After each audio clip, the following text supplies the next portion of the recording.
I try not to offer advice unless somebody explicitly asks me for it, but a younger friend who's also a beginning scholar, untenured, asked me explicitly what I would tell a young scholar from a marginalized background who doesn't have tenure, whether or not they should speak about Palestine at this time. And there's a very simple way to answer it, and there's kind of a more complicated way to answer it. And so I'm thinking through the nuanced forms of how to answer it in two major ways. One, the effect that it will have on you if you're asking yourself this question. The question my friend and colleague asked me is a similar question that other colleagues have asked me, students, former students, especially those going into fields like journalism or academia, that are very much about ideas, and those ideas are wrapped up with your career opportunities. And also to think about the effect that it's going to have on other people. I think both of these are important in thinking through and deciding how we want to act during these times. And so I'll begin with thinking about the effect that it has on you if you're asking yourself this question. And to position myself and my friend who asked me this, we both went through funded PhD programs. In some ways we're very privileged, in other ways not. Both of us come from marginalized backgrounds, did not come from families who do these kinds of things. It's a big deal that we got to this point. Very few people like us do. And we understandably don't want to see our careers go up in smoke before they even begin. As anyone who's familiar with me probably knows, I spoke about this issue before I even began my job at Northwestern, and it cost me a lot in terms of personal relationships and professional opportunities. It's continued to be a part of my own journey. The German translation of my book was something that was hopefully going to happen with one of Germany's biggest publishers, and it got scrambled and ended because of my position on this. And I also come from a family of educators, none who were professors like I am, but my father was a very, very outspoken high school history teacher and taught a little bit as an adjunct at a community college.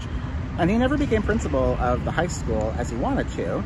He rose as high as assistant principal, specifically because he would speak out on politically sensitive topics at the time, particularly South African apartheid, racism, and issues in our very own community. And so it had a very strong effect on the amount of money he earned and the kind of career he had, but also on the kind of person he was and how beloved and respected he was.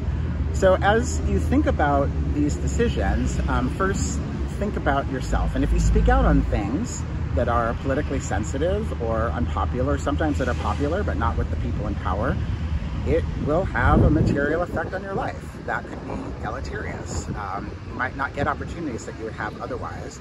As a very smart therapist told me once, you lose some opportunities and you pick up others. There are other things that you get to do if you speak out. But if you think about being somebody who's going through the tenure process and not wanting to say anything theoretically that's politically difficult for 5, 6, 7, 8 years, that's going to have an effect on you. What you do and what you say becomes who you are. It's not a deviation from who you are. And so if you do and say and don't say certain things year after year after year, that's going to make you a certain kind of person. And when you get into that tenured position, you're not going to magically revert back to who you were 7 years before. You're going to be that person who has not said certain things and not done certain things and not taken certain risks for many years. And that might change who you think you are. It certainly has an effect on people's psyche. It makes up a lot of resentment and anger and mental health trauma for feeling like one can't express oneself. And it takes a toll. It has an effect on you.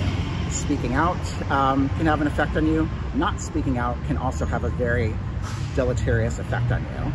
And so I think that's something that you have to keep in mind when you're making these kinds of decisions. It also has an effect on all kinds of other people. I think a lot about Toni Morrison, who tells her students, or told her students, you know, when you get these kinds of jobs that we who are lucky enough to even have tenure track jobs have, when you get these kinds of jobs, it's not just a grab bag for us to get mine. Like, we've been given much and much is expected of us. We have a responsibility to the communities around us, to the least powerful people around us. Our students are depending on us and looking to us for moral and ethical guidance about how to behave in the world. And so if we teach them through the example that don't say anything, don't rock the boat, keep your head down, and don't risk yourselves, we are actually encouraging creating another generation that's educated to do the same. And I don't think that's the point of being a professor, a writer, or any kind of creative worker, or any kind of professional worker is thinking about wanting to have an impact on the world. That's not the kind of legacy we want. We want to lead with our values, and our values have consequences. And our values are lived out if we say nothing or if we say something. And also I think that we have to think about who's depending on us to speak out in the world.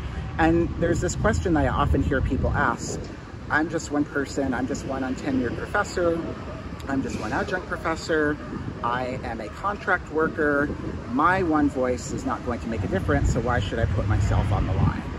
And none of us is ever going to get a magic key where we are the only person who's going to get to change things, right? Like, it's the barrage of all of us talking and speaking and organizing and thinking and loving one another and loving on one another and helping one another and showing each other the way day after day, year after year, generation after generation. We might all not live to see it, just like my father didn't get to live to see all the opportunities I have, but we keep moving the ball forward as much as we possibly can. And we all have a responsibility to do that. And so if we shirk that responsibility, it will have a negative effect on people who are counting on us. I did not change the situation in Gaza definitively anyway by speaking about it a few years ago. None of us alone are going to change it by ourselves. But you can see the Overton window shifting. You can see more people coming into the field, coming into the fold. You can see and sense more people caring.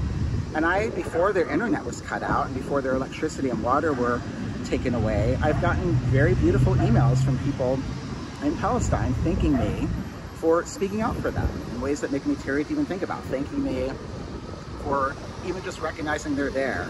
And that's what we are called to do when we are writers and thinkers and professors and creative people.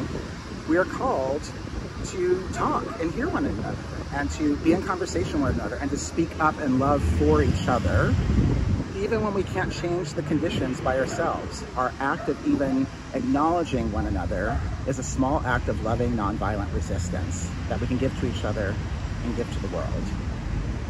And the last thing I kind of think about this is Martin Luther King, the night before he was killed in Memphis, I believe, April 3rd, 1968, my apologies, when he was thinking about the story of the Good Samaritan and why he was marching with the sanitation workers.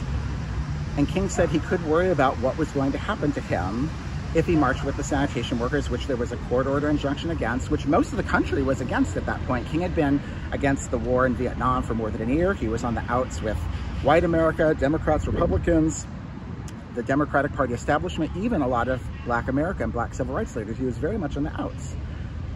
But he did not ask the question of what he should do for his own career or his own benefit of whether or not he should stand with the sanitation workers. He asked the question not what will happen to me if I speak and stand with them, but what will happen to them. And that's the kind of question we have to ask when we're put in these kinds of positions as professors. What is asked of us? A professorship, particularly a tenure track or a tenured professorship, are community goods. They do not belong to us. We are privileged to hold on to them and to do what we should do with them in the time that we hold those positions, but they belong to the broader community. And what is going to happen to Palestinians if we don't speak about them when we can? What is going to happen to us if we don't speak about more than one journalist a day that's being killed in Gaza and the West Bank and in Lebanon? What's going to happen to them? What's going to happen to their memory? What's going to happen to their mission if we don't speak for them and if we don't speak alongside them and in conversation with them and amplify them when we need us? If anybody does not speak in this genocide at this time and give in whatever way they can, and we don't all have the same gifts to give, but you must give something if you care about this. If we don't do it, we are going to regret it for the rest of our lives. And so I would say to my friend and colleague who asked me about what a young untenured scholar should do, the decision is ultimately yours in conversation with the people who love you and who are in community with you. But you know who you are. You know what values you hold dear. You know what you studied. You know what you came into this world to do. You know what you came into this professorship to do. And you know that you are more than any job that you will ever have.